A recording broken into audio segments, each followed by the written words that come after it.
Good afternoon, everyone. Welcome to New York City.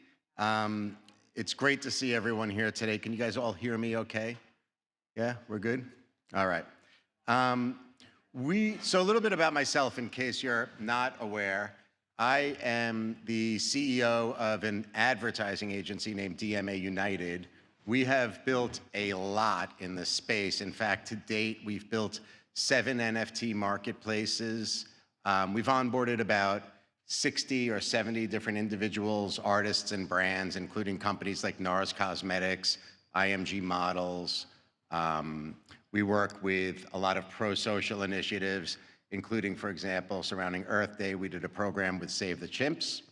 I am a best-selling author on the topic. I wrote a book called The Comprehensive Guide, NFT, Digital Artwork, and Blockchain Technology. With that, my background is law, so the New York State Bar Association brought me in early as really like a founding member on the task force for cryptocurrency and digital assets. And beyond that, I work at NYU. I teach a class. I'm an adjunct professor at Stern. It's an MBA class, as well at SPS, where we have a class focused on the metaverse and Web3. And I see some of my students are here today, so you guys are definitely going to get A's. That's done, guaranteed. Good job. I am also the senior fellow, NYU's senior fellow for the metaverse. What I want to focus in on today is the idea of how cities can leverage Web3 technology to unlock value in multiple ways. So, trying to find the screen here. All right, here's a great quote, given the fact that we're here in New York City today. The seeds of civilization are in every culture, but it is the city life that brings them to fruition. And I truly believe that cities, once they realize the need for blockchain technology, NFTs, smart contracts, and cryptocurrency, once they realize that need, they're going to unlock our entire industry. And the need is there now. The problem is that governments want and need Web3 solutions, but they don't yet realize it. So we're approaching the tipping point. Urban problems will be solved through private and public investment and implementation. So I think it's interesting with the congressman here today, we're sitting in a situation where private innovation, perhaps coupled with the government, can help accelerate user adoption and growth. And I think that Web3's underlying infrastructure will accelerate innovation and eventually get to mass user adoption, specifically, again, with cities involved. But where are we today? We're in a situation, obviously, coming off of this dark period for our industry, and there's a lot of speculation as to whether or not this is going to thrive, whether or not we'll push forward. And the truth is that we're in a much better position than we realize. So, according to Bain, investors have invested $94 billion, it's a lot of money, $94 billion into Web3 companies since 2021. And they further state that Web3 remains highly relevant for private equity, which is, I'm sure, refreshing to everyone in the room. Despite the hype and turmoil in the crypto world, Web3 technology is here to stay. So in my opinion, we've crossed over. We've moved into this next phase, and now we need to put the pedal down and get to this growth stage. Web3's underlying infrastructure has been implemented, as you guys are aware, beyond digital artwork into different business sectors, from finance into sports, from fashion into even law. And the bottom line infrastructure takes form, as you're aware, in blockchain, crypto, smart contracts, and NFTs. But what we're seeing now is broader user adoption with some of the Web3 concepts and tools. So people are using dApps and DeFi, DAOs. I referenced my students. I see them now. They actually just, very proud of them, they just launched, or they're about to launch their own DAO. Imagine that. They knew nothing coming in this semester, and now they're launching a DAO to benefit girls from underprivileged communities to get scholarships in technology. Isn't that nice? You could clap it up. I'm very proud of them. Thank you for that support. People are getting engaged off-chain with metaverses, and you're seeing luxury brands build microverses. LVMH is doing that quite a bit. And then I think that the real-world assets that are backed by NFTs are going to be critical as well. And that could take form, as everybody here is probably aware, in the form of physical assets. It could be an expensive spirit. It could be an automotive situation, or it could be a land deed. So bottom line is that Web3 will continue to attract sophisticated investors as blockchains and related technologies become part of the underlying infrastructure for a wide range of industries and use cases. I call this time period the fourth industrial revolution. We're in the age of imagination. I just want to point out to everyone in the room that we have a lot of movement today, and my chief of staff mentioned that it's possible everybody's going to vomit from it, so I apologize in advance. Personally, I think it's very cool. You guys could let me know. So how did we get here? We've moved through 3 industrial revolutions, and each one of these industrial revolutions have some interesting things that happened as it relates to using technology and innovation to centralize movements, and also there are parallels of decentralized movements. So back in the 1780s, we saw steam power. In the 1870s, and I know there's a range of dates here, we went into electricity and mass production, and then pushing into the past century, in the mid-1950s, 1960s, we saw automation really centralize our communities. And given the fact that we're in New York City, I'm excited. I'm a New Yorker. It's nice to speak about New York. And it's interesting, if you go back in time in New York City was very centralized through the last industrial revolution. It became our nation's premier shipping hub, and it was dominant in manufacturing. I wasn't aware of this, actually. Sugar refining, publishing, and obviously the garment industry. And that was a lot of centralization then. We moved a little closer in time, and we saw big media sharing a ton of information right here out of New York City, and with that allowed for Wall Street to continue to blossom. Wall Street was always centralized here in New York City. And I think although the West Coast has been known for technology and innovation, I think as it relates to Web3, in particular the work that we're doing at NYU with regards to the Metaverse Collaborative, technology has a real growth opportunity here on the East Coast.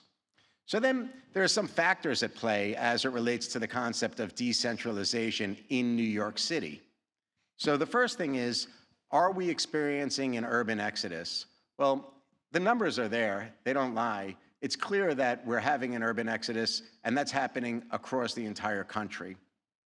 But at the same time, a lot of these people are opportunistic. They're known as digital nomads. And today, you might not realize this, there are 35 million digital nomads worldwide that are contributing about $800 billion in the global economic value, which is incredible if you think about that, because all of these people now have chosen to live this nomadic life where they don't have a centralized place to live, yet are still conducting business through the advent of technology. But here in New York City, as with other cities, we're having some problems, right? So all of a sudden, because of this mass exodus and perhaps because of other policy reasons, we're looking at vacant stores and offices. We have declining property tax income, as well as less income through revenue coming because of less people using public transportation. Urban crime continues to grow. I know we could debate that, but the reality is at least the fear of urban crime exists in New York City and continues to grow. And as a result, a lot of the safety nets that we have in place, starting with the police, which I think I just heard that we're down about 4,000 police officers from our typical number here in New York City, to community centers, public transit, and other typical safety net programs are depleting. So that brings us to this fourth industrial revolution, the age of imagination. And effectively, the age of imagination is exciting because we're living in this world of connectivity. And that brings us back to those digital nomads. So through connectivity, we could accelerate our careers and our individual growth vis-a-vis cloud, social, mobile, AI, cryptocurrency, blockchain, NFTs, and beyond. And this is really going to push this fourth industrial revolution forward. The age of imagination disrupts traditional business models, and a lot of this is fueled through artificial intelligence. In fact, everyone here over the next 3 days is going to have, this will have an impact on their lives and their careers. There's no doubt about it. Artificial intelligence is actually operating at a much higher level than I think most of the people in this room realize, and it will completely disrupt. But something that's happening is that artificial intelligence coupled with blockchain technology allows for the individual to shift the power away from the big decentralized companies, and the creator, that individual creator, can now be empowered to generate revenue on his or her own. So we need to start thinking about the use of AI as an accelerator, not a crutch. So in the past, we saw big Hollywood film studios, publishing houses, record labels, fashion companies. In the future, we're going to see the 18-year-old girl with a creative spark in India create the next big fashion label. We're going to see the 13-year-old Minecraft fashion designer in Nigeria create a multi-billion-dollar business. We're going to find the 20-year-old hip-hop artist in the Bronx get that bestseller, and it's going to happen regularly. So these centralized entities with legions of staff, I don't think they'll go away, but there's going to be a rebalancing. And remember these parallels that I'm talking about, from centralization to decentralization. This rebalancing is going to empower the individual to be impactful and grow. And it's going to impact the entire ecosystem, in my opinion, of cities in years to come. So there are 3 topics that I'm going to go through quickly with you, and then I'm going to get into it with the Congressman. But the 3 areas that cities should be leveraging this new technology now are through culture, infrastructure, and prosperity. So the first example that I'm going to talk about extends off of this concept of the age of imagination, where individuals, the creative class, can then fuel and get involved on a much greater scale than they might have ever been before. So in this instance, this is an actual program that our agency is launching right now with Washington, D.C. It's called Vacant to Visual, and as many of you are probably aware, cities suffer from urban decay and blight these days. And in this instance, Washington, D.C. is doing something very interesting with both the mayor's office and the Department of Buildings. They've come to us, and we have 8 artists, local artists, young artists, that are going to go ahead and create physical artwork on the streets, on buildings that are decaying, and then you can buy the NFTs digitally as well, effectively cleaning up these communities. And this is kicking off now. The physical artwork in Washington, D.C. is already in place, and CityKey.art is the platform that is selling the NFT. Beyond that, culture can be activated by cities through unique tourist experiences. So with Mayor Shivi from Reno, Nevada, we launched something called the City Key. And what the City Key does is it provides individuals, owners of the NFT, with access to curated experiences that only insiders from that city understand. So think in terms of exploring the city's best restaurants, the best museums, the outdoors, sporting events, but through the lens of an insider, through the lens of a mayor, and giving you access to, for example, Burning Man with a private chef or in a VIP area that you wouldn't get but for holding this City Key. We also launched, talking about Burning Man, Space Whale, which is a proper public art fund for Reno. And I see some of you guys are smiling because it really is a beautiful piece of artwork. We launched this on stage in Reno, actually, with the president of the U.S. Conference of Mayors, Mayor Suarez from Miami, which is fitting because obviously Florida is doing a lot in this space. Infrastructure is an area that individuals leveraging this technology, again, in the age of imagination, can be powerful. So think in terms of blockchain renewable energy trading platforms. Siemens partnered with this group in the Bavaria region of Germany, and they created a marketplace where individuals, the prosumer, can create renewable energy sources within their property. They could take the initiative, and then on-chain through the NFTs, they could sell the energy.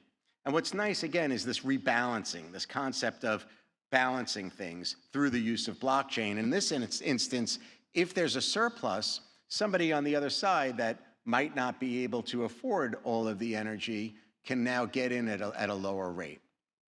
So this is an interesting concept. And apparently it's expanding.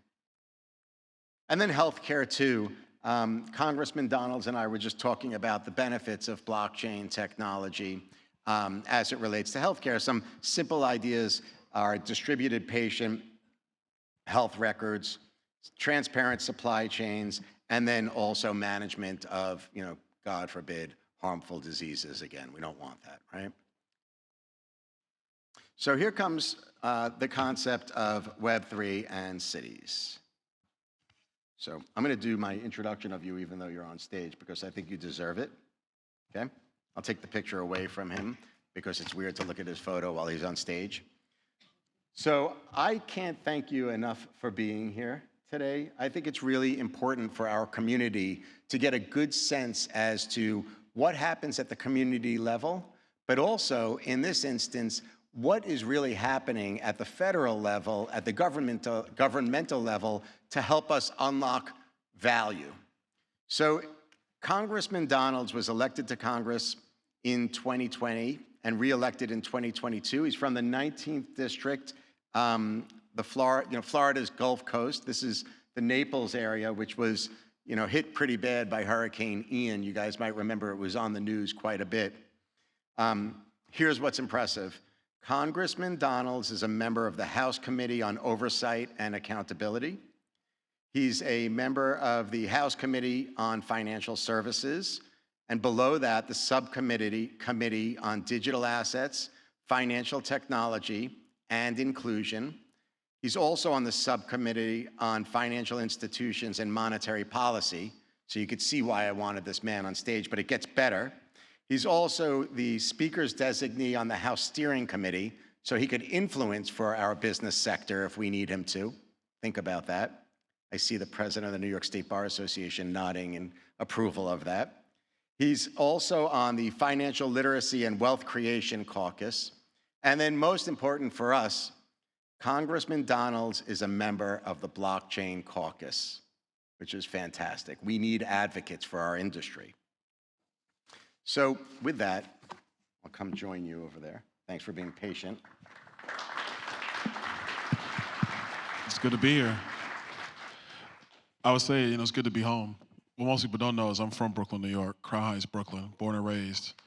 Yeah, so it's good to be home. Well, I was going to get into this, actually. I want to get a little personal before we get into all the politics.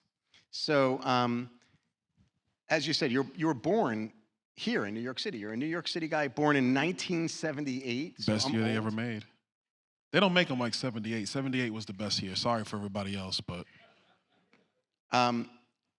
Crown Heights, Brooklyn, and I know you're a real New Yorker because I read that you were mugged on the way to school at 15. Well, yeah, so it was 16. Mm-hmm. I was coming home from basketball practice, held up at gunpoint. Is it that time, you're talking 1995? I think it was 95, yeah. So it was an unfortunate thing happened here. So yeah. I know that means you're a New Yorker because my wife, Alice, is from New York City, and apparently she brags about being mugged back in the day. So I feel like you and my wife need to meet at some point because you share that true New Yorker experience. That's one of the downsides of it, no doubt about it. But yeah, look, you don't want it to happen. Unfortunately, it does.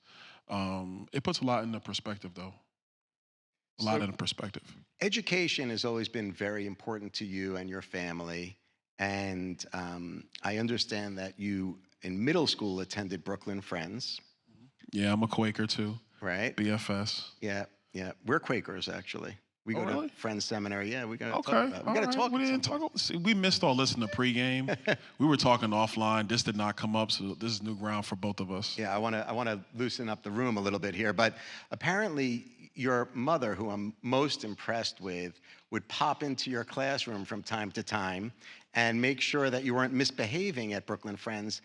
I had a conversation with your wife before today, and I asked her to tell me a little bit about you that, you know, I wouldn't be able to read certain things about you. So she broke the ice with this story of your mom, who was a very driven, very motivated, very impressive woman, would pop into your room to make sure that you were behaving, and then at some point suggested that you didn't need Ritalin, you needed a mental stimulant because you were too smart for the school.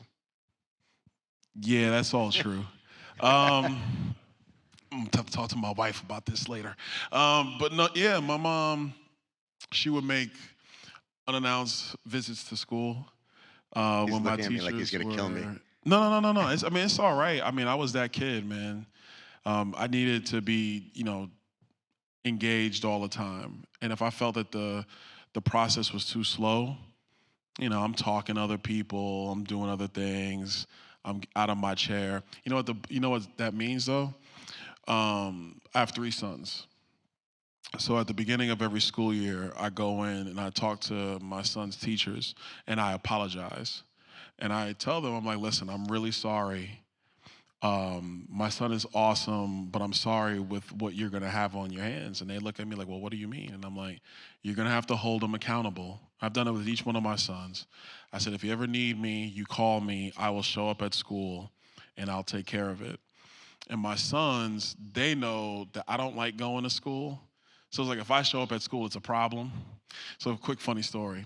So I'm actually at my son's school one day and I show up, and it really wasn't about them, but I show up and I knew that he was coming through the hallway. So I walked up to him. This is my oldest son. And I go, hey. He had this look on his face. He's like, oh my gosh, what did I do? What did I do? What did I do? And I'm just looking at him and I didn't say a word. And I was like, no, I'm just messing with you, man. I had a meeting, so everything is cool. But that was my mom. My mom, she took school seriously. She made sure I took it seriously. It was important for my development. And she made sure she held me accountable. So I know that you took school very seriously. You moved on from there to Nazareth Regional High School. I know you really worked hard there.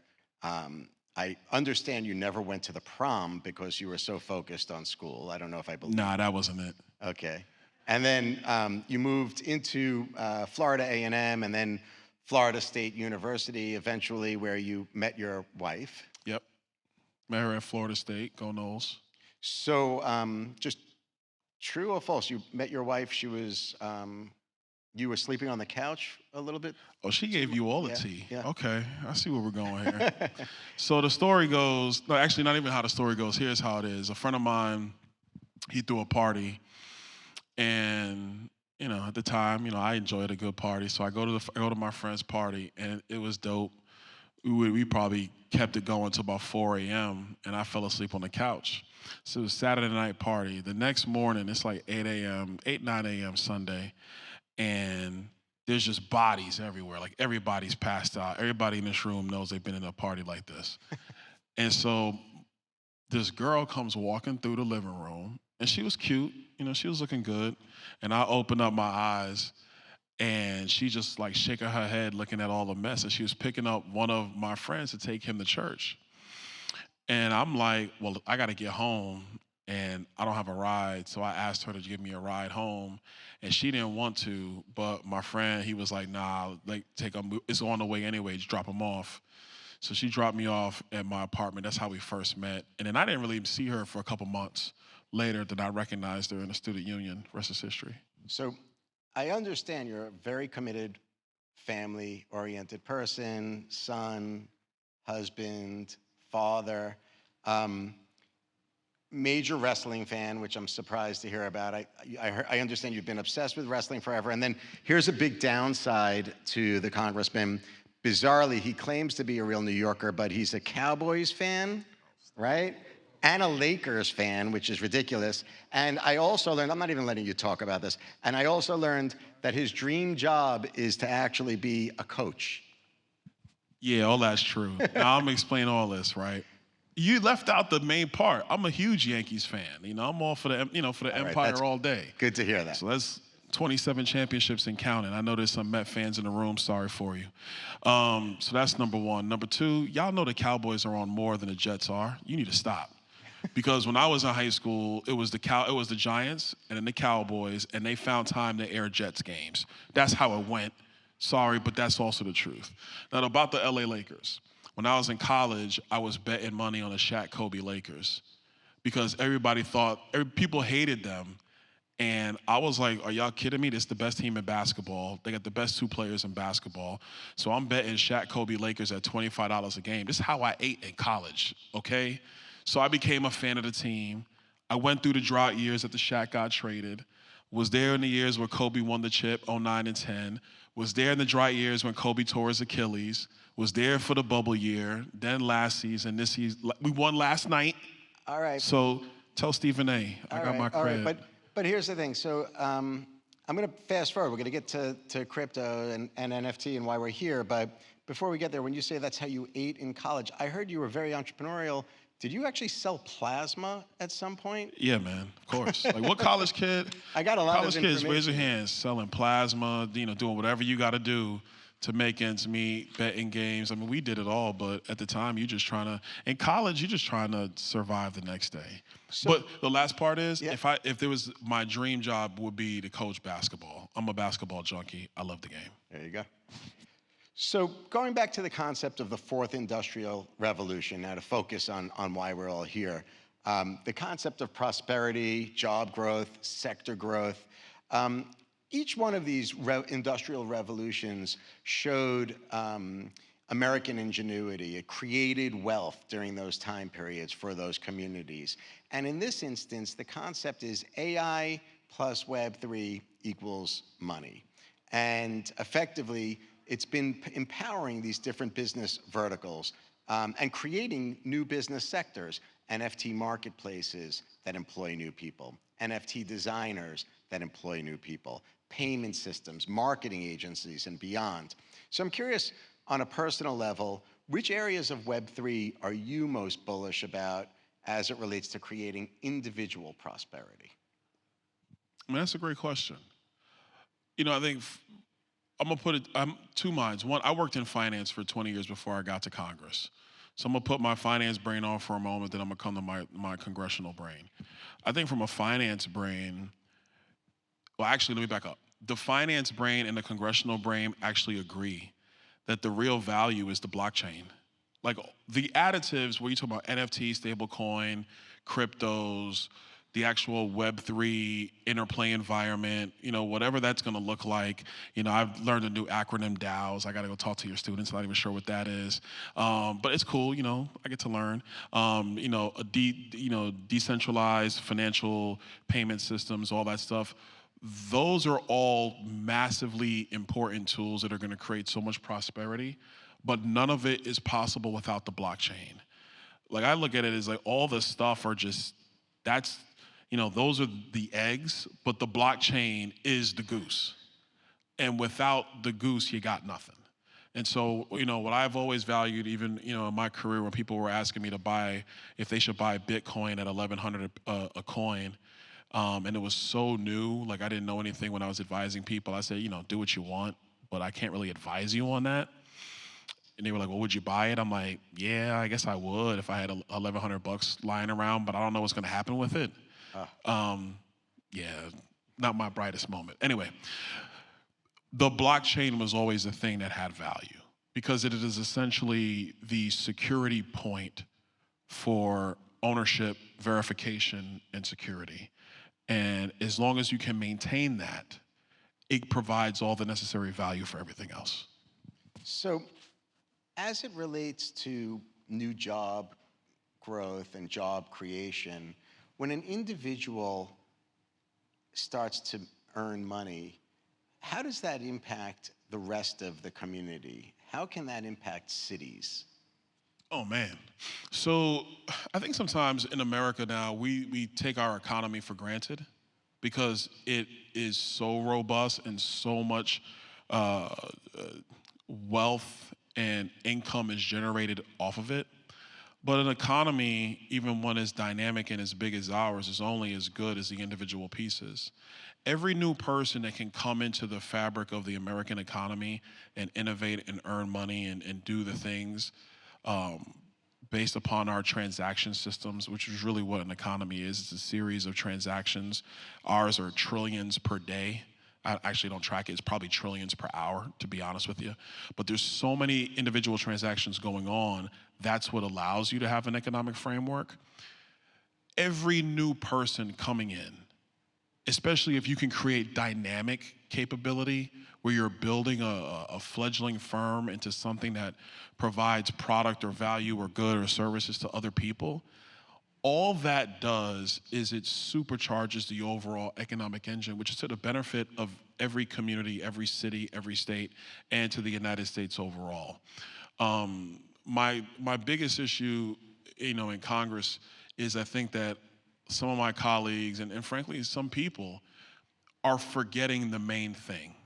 And the main thing overall is, to quote a former debate, it's the economy, stupid. Like, that's the thing. Without that, you can't do any of this other stuff. We can't even have the intellectual arguments about public policy without a burgeoning and massive economy that just produces goods and services and wealth and income to get everybody past Maslow's basic hierarchy of need to then be able to have the debates and the arguments we get to have in American politics. The economy is the life engine of all that. So if you have a burgeoning industry that is creating new avenues for people in various communities to use their intellect or their innovation or a sliver of a new market that nobody could think of before to create value, to create wealth, to create income from other people, it's so essential to keeping America going. So obviously we like that spirit, and if we're going to tie it back to financial inclusion, I think it's interesting, again, going back to this concept of rebalancing, to look at what's happening here in New York City. In New York City, according to the New York City government, 11.2% of New York City's population is unbanked, and 21.8% is underbanked. So almost 1 million residents that we know of are unbankable. So in your opinion, how does Web3 open up our economic system to this more than 30% of New York City's population that can't open up a bank account? Oh man, look, so I was a recovering banker. I was in banking. It was my first job coming out of college. And I used to not joke, but talk with our CEO, because it was a small it was a community bank. We're about 3 billion or so you could talk to the CEO as somebody who was a credit analyst. And I would say, the future of banking is without banks, like the branches, the brick and mortar. Because this is 2004, 2005. People weren't really coming into the bank branch as much as they used to. The problem in the banking system is one part regulatory, second part is all of the ancillary services that they have to constantly try to find homes for in order to keep the bank profitable. But with Web3 and with all the various elements that exist, somebody can just get a wallet and hold cash or coin or however you want to phrase it is irrelevant. Hold the instrument of value that they can then move off to somebody else to go get a thing, whether it's a jacket, a hat, an iPhone, whatever the case might be. That dynamism for people who've been in the unbanked, underbanked is everything, because now it gives them an on-ramp into the economy, into the, not even so much the banking system, into the financial system. It gives them a seat at the table with everybody else. Why can't the traditional banking system figure that out on their own? Why does it have to be a digital asset connected to the blockchain? Why is it taking so long? Why can't they just figure that out themselves? That number seems very high. 30% of New York City's population are unbankable. Well, part of it, and I mentioned regulatory, part of it is just regulatory practices we have in the United States, anti-money laundering, know your customer stuff. And I'm not saying those things are bad, but they just are. With all of the things that banks have to comply with the Fed and other offsuits, other agencies, it limits innovation. It limits consumer access. There's this fight on Capitol Hill between consumer protection and consumer access. Well, if I protect you, then there's going to be a limit of what I can offer you. And that protection comes at a cost. Nobody ever really wants to talk about that, but it's true. And so it's a struggle. The last thing, the banking industry, it's like any other industry. It's got its limits too.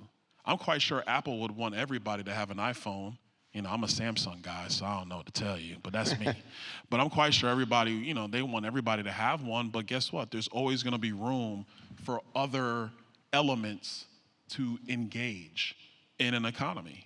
Because at the end of the day, it's all about people making choices. It's like what I said at the start. All the economy is everybody making financial choices, economic choices. That's all it really is. For the banking system, it could be a number of things. It just might be too expensive to provide that product to that subset of people. It could be those subset of people don't feel comfortable dealing with that establishment. Or it could be some hybrid of the two. So it's interesting you talk about regulation. Obviously, it's top of mind for everybody in the business sector, in this sector specifically. The growth potential for business here is huge. McKinsey predicts that the metaverse in general, this includes off-chain, can be worth about $5 trillion by 2030. And that has potential to impact several sectors, as you're aware, from healthcare to manufacturing, from technology to financial services, retail, CPG, and beyond. Also, Bitcoin has just done some exciting things just recently. It reached $30,000, first time since June of 2022. It was reported that in Q1, it had the best quarterly price performance since 2021, and it hit a major milestone. Listen to these numbers, they're incredible.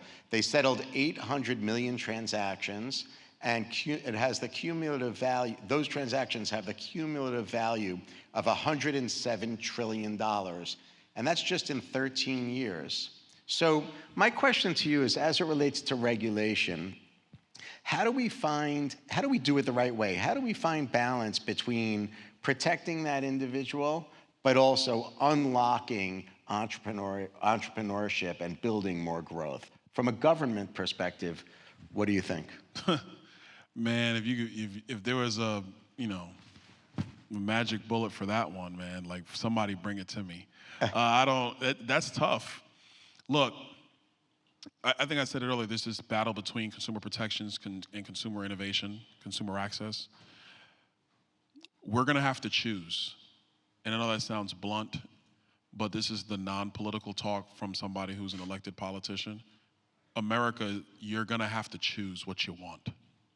If you want a dynamic economy where people can get access points to various products, also understanding that there can be failure points associated with that, you're gonna have to choose that. If you want privacy for privacy's sake, you're gonna have a stagnant economy. You're gonna have to choose that.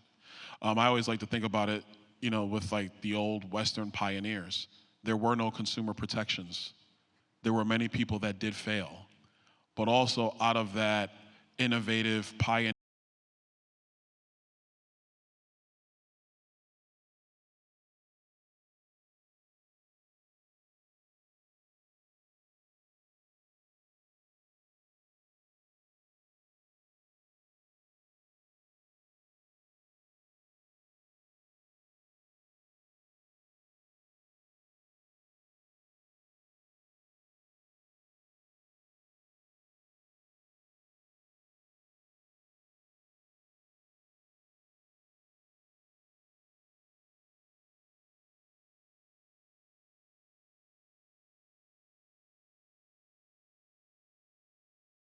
pioneerish type spirit, what was also created was mass amounts of wealth, new materials found, new frontiers conquered, and all that other stuff.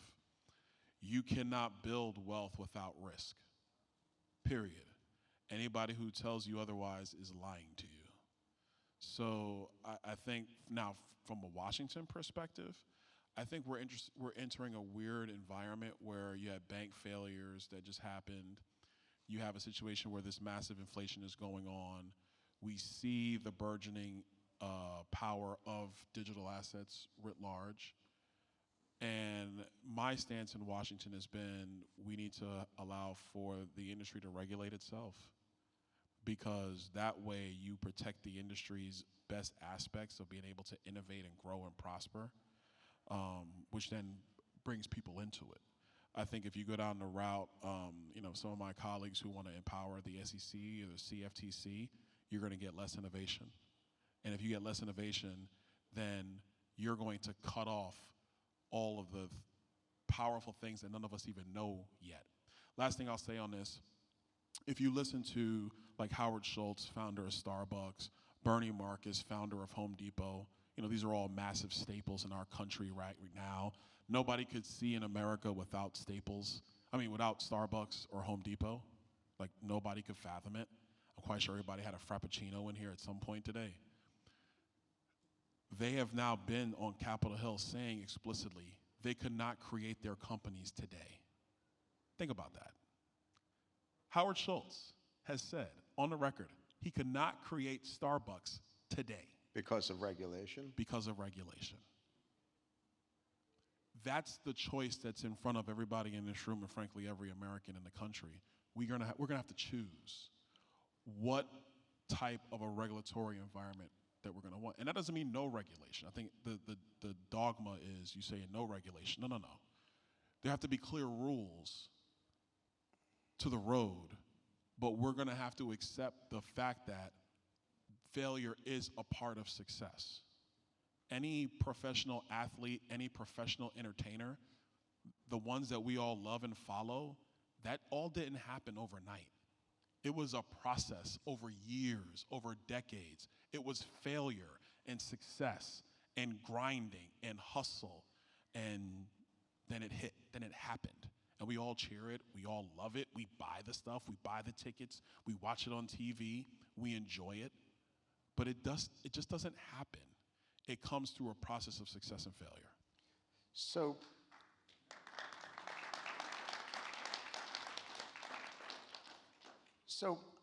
I'm fearful that the uncertainty and the very aggressive regulation that's happening right now is hurting the industry. And in fact, Coinbase, via Electric Capital, just reported that the United States' share of global Web3 development has dropped from 40% to 29% in the last 6 years. And furthermore, that the United States is at risk of losing out on 1 million developer jobs over the next 7 years as they move overseas. And I know that you've been doing a lot as it relates to drafting and proposing new legislation around all of these areas. So it would be great, I think, if you take a second to share some of the proposed new legislation that you've worked on and put in front of Congress. Oh man, we work on a lot of stuff in my office. First of all, credit's really due to my staff. Alex Smith, my legislative director. I got Ryan over here, he basically is my digital assets guy. Raise your hand. It's all right. That's the guy right there. We do a ton of digital assets work, financial services work. We do everything from, financial technology, policy work, trying to make sure that you have financial tech in our space, trying to protect it, trying to preserve it, amplify it. I talked a little bit about self-regulating. We're actually writing legislation right now about a self-regulating, a SRO, self-regulating industry policy for the digital asset space. We're writing that right now in our office. Getting some pushback, but nothing too crazy. The biggest thing is, will enough members of Congress want to accept it? We're doing things about trying to make sure that we promote, I don't want to say this, that we promote capital staying here in the United States. We're losing way too much capital abroad for the points that you're just making. Yep. That's not going to be helpful to the United States. We're trying to do that as well. The underlying concept of everything we're writing is rethinking regulation, like actually rethinking it. bringing it into the 21st century. One of my passion projects that Ryan and my legislative director are not going to like, well, they like it, but we know it's going to be daunting, is actually rewriting the 33 and 34 Securities Act.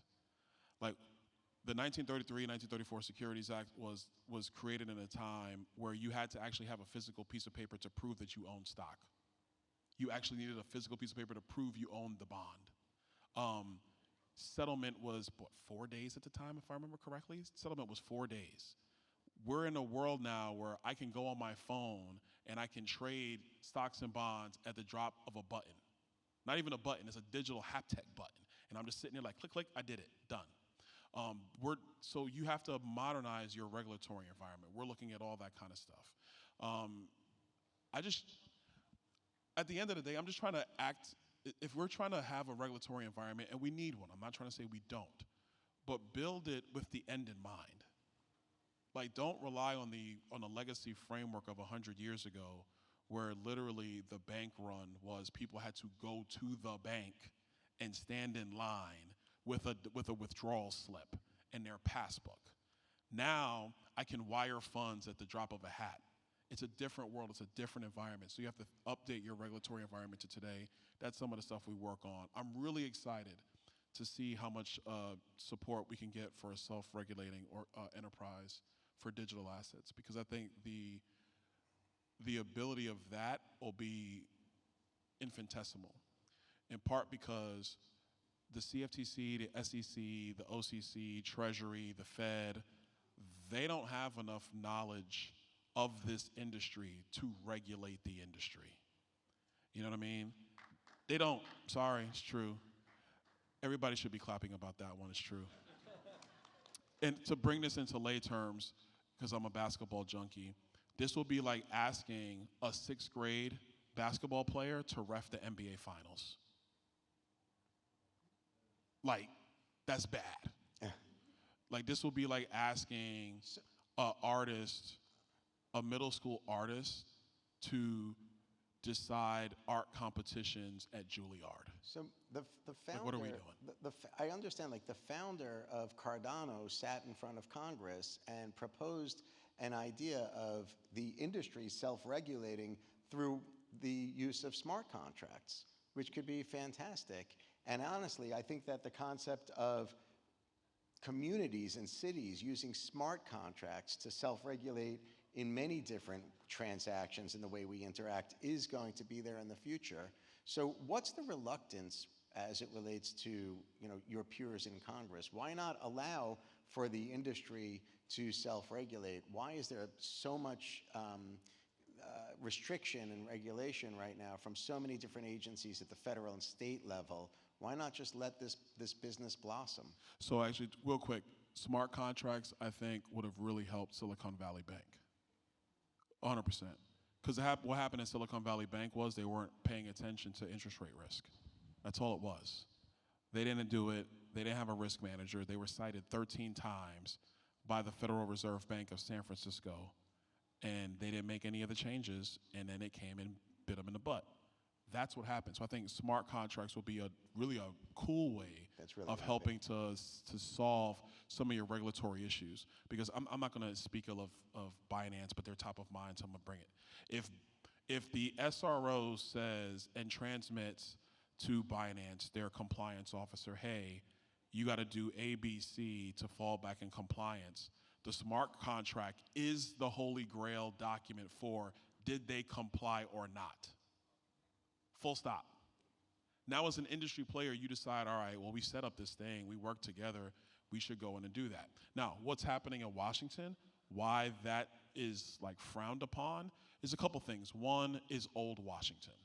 Old Washington, which is basically Washington today as you see it, loves having the alphabet soup agencies. And when I say the alphabet soups, CFTC, SEC, OCC, blah, blah, blah, DOE,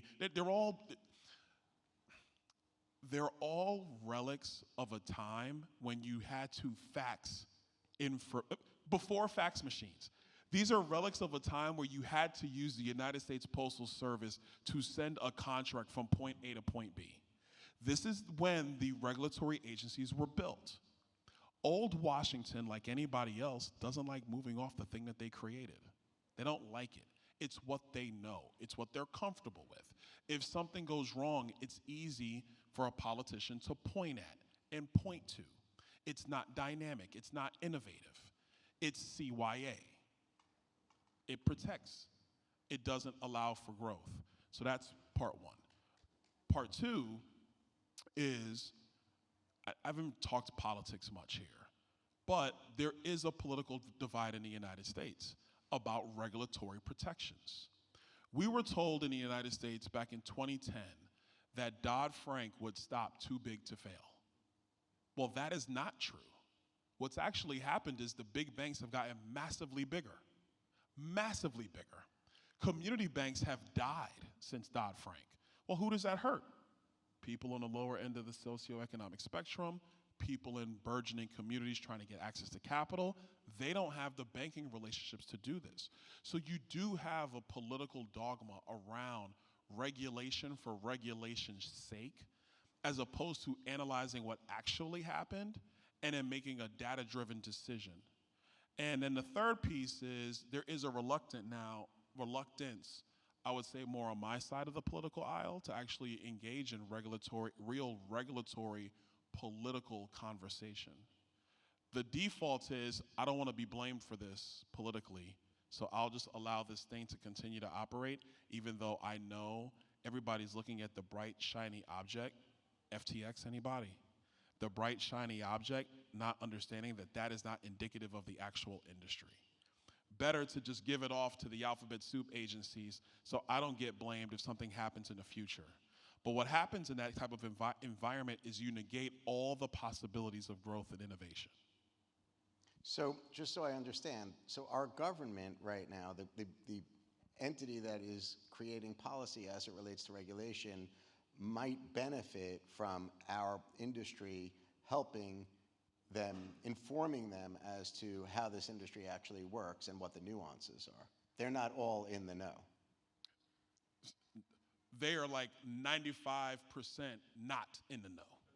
And then you have these. So your educational, that's going to be, you're going to have to teach a lot of classes. Mark. Let me just say it right there. A lot of classes got to be taught. And then you have these unelected officials with agencies that are going in and regulating like crazy, like the SEC. Yeah, so the SEC is a particular problem right now because, Gary Gensler has never met a rule that he doesn't like to expand for his own purposes. He's a very arrogant individual. He believes he is the smartest person in every room, which I find to be a particularly terrible brand of arrogance and hubris because, look, I'm pretty smart. You know what I mean? I think I'm a smart dude. But I already know I'm not smarter than you guys when it comes to this space because you're in the industry every day. I'm not. Like, I'm a legislator. That's what I do now.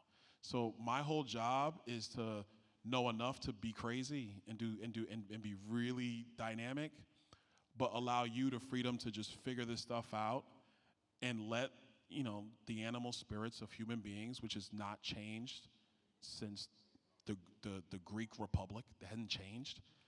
Human beings largely are the same. We just fight about different things now. But that same desire to grow and to build and to succeed is innate in every human being. Let that flourish, let that flow. If you have criminality or fraud or stuff like that, then that's when you have government step in to deal with it, arrest it, punish it, but you allow the process of innovation and dynamic growth to continue.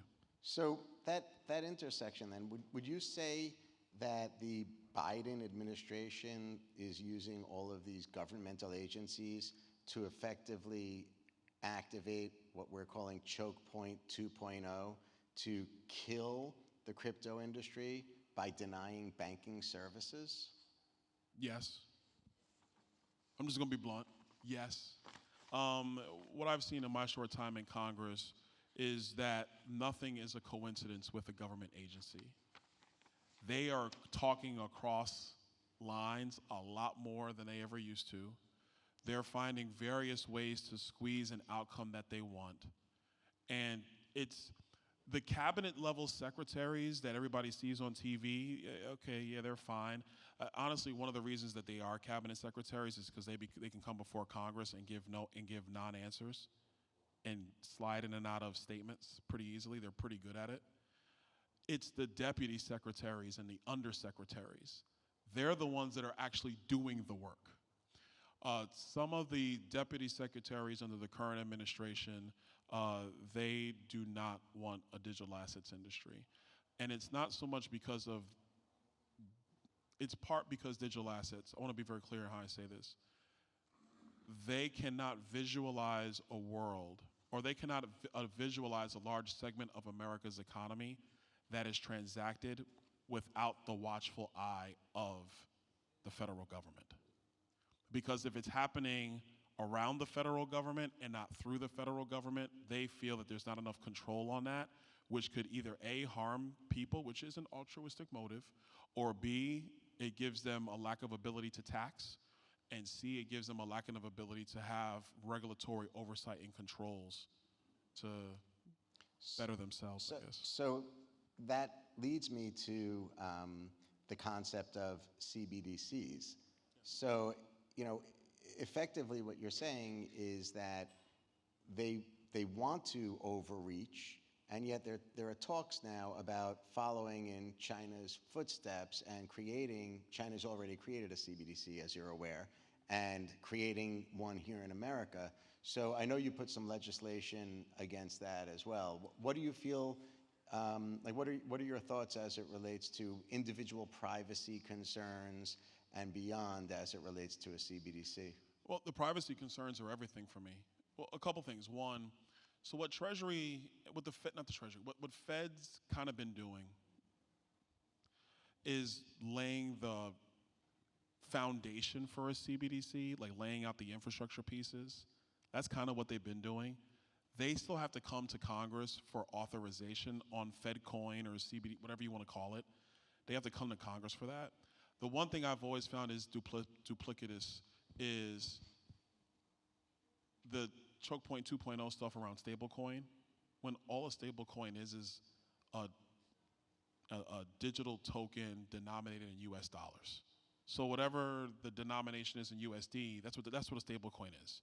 So the United States dollar is still the foundation of what the stablecoin is based upon, and then you're bringing in the technological aspects, which you guys are way smarter than me at, and there you go, okay? But they don't want that, but they're still laying the foundation for FedCoin, CBDC, whatever. My number one concern is the privacy aspects. This is still the same Treasury Department that wanted authority to look into everybody's bank account in this room and across the country if you had an aggregate transaction amount of $600 per year. Aggregate amount, $600 per year. They wanted to have the ability to look into your bank accounts. So you mean to tell me that the same people within Treasury who wanted that authority won't look behind the curtain in the blockchain on FedCoin? Yeah, I don't believe that. So that's why, my stance on that one has been, one, we should not do it. There's no need. If you're looking for a digital asset space for Americans to transact in, we could basically have that now with a decentralized financial institution situation with, with cryptos or whatever, however you want to call it. The penalties for purging or breaking into the blockchain have to be draconian. Like, I'm talking like, for me, it would be 20 years in federal prison, $10 million fine per occurrence. It has to be so draconian that you would not dare go and peek into the background. And here's why this matters. With the US dollar right now as we have them, if you transacted with me, that's a great orange coat. I want to compliment you. And oh shoot, and with the orange ones, okay, she got the orange and white. She got the orange creamsicle Air Force Ones and white. All right, she got it going, right? I appreciate you. So if I wanted to say, you know what, I like your sneakers, I want to buy those, and I gave her $200, the only person who would know what we transacted for is us. I bought the shoes, she got my 200. You know, if we did it through Zelle, it would see a transfer to her account from mine. Okay, fine. That's my business. The privacy aspects of our transaction system is what makes us phenomenal. We should never lose that. Well, let me take it a little further. Do you have faith that the government, if they set up a CBDC, that the government would not stop transactions from occurring from certain people? So for example, let's say there was a world where everybody is required to use an EV and the grid can't handle all of that pressure. Yeah. So they regulate the amount that you can use and they see you're going to go pay above what your threshold was. Do you think the government would go as far as stepping in and cutting that transaction off? I don't see why they wouldn't try to do something like that. Like I am a verify then trust guy. I want to verify that this thing actually happened before you can earn my trust. We have a situation, no matter how you might feel about it, we know that the federal agencies were talking to social media companies. That is documented. We know this. We know that the EPA wants to now regulate emissions out of the tailpipe further than CAFE standards. They just came out with the rulings the other day. We know this. We know that there are elements of Treasury and of the Fed who want to be able to look into your bank accounts. They tried to slip it into 2 pieces of legislation last Congress. We know this. So if I know those things to be true, why would I not think that using a digital token created by the Fed, that you're going to allow all my transactions? Like, I'm having a hard time trusting that, which is why, for me, the baseline is privacy of our transaction system matters more over anything else. No matter what the tool of transaction is, stablecoin, Bitcoin, Ethereum, whatever, it doesn't matter. The privacy and the ability to be able to transact matters more. The issue the Chinese are having right now with their digital coin is that nobody trusts the Chinese. Nobody trusts them. Like, you're doing business with China only if you have to. But people want to do business here because still the bedrock of our nation is your transactions and your privacy are yours, and nobody stands in the way of that. It's a trust system at the end of the day that matters. And I think you have a lot of members on Capitol Hill who still want to protect that. All right. That was the hook. Give it up for Marc Beckman and U.S. Congressman Byron Donalds.